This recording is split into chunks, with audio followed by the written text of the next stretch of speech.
Hello everyone, good morning! And dito nga pala ako sa hotel and may free breakfast sila. So ayan, i-video natin habang kumukuha tayo ng tosyang or soya beans.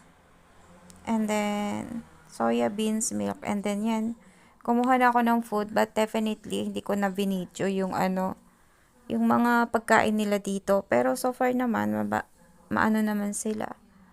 Masarap naman sila, o 'di ba?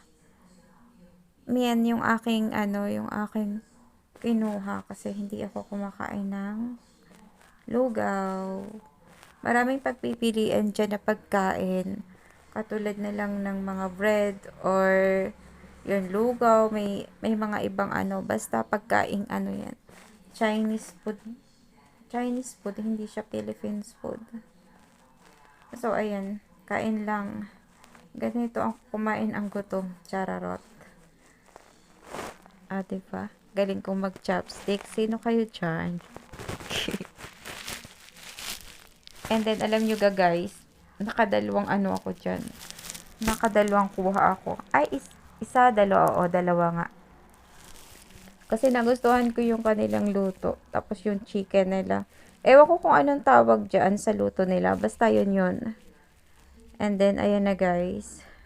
Tumayo ako para kumuha ako ng tissue kasi wala pala akong nakuha ng tissue. Sa buffet nila kasi hindi sila nagsiserve sa table. So, kanya-kanyang kuha. So, ayun. Gusto mong kumain, kukuha ka dun sa buffet nila. And then, ayun na nga. Patapos na yung and then kumuha ulit ako. O, lapang ulit. Ganyan lang.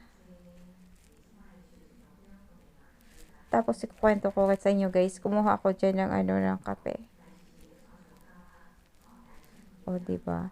Yun lang guys, hindi ko natatapusin. Thank you for watching and keep and safe and God bless. Don't forget to subscribe.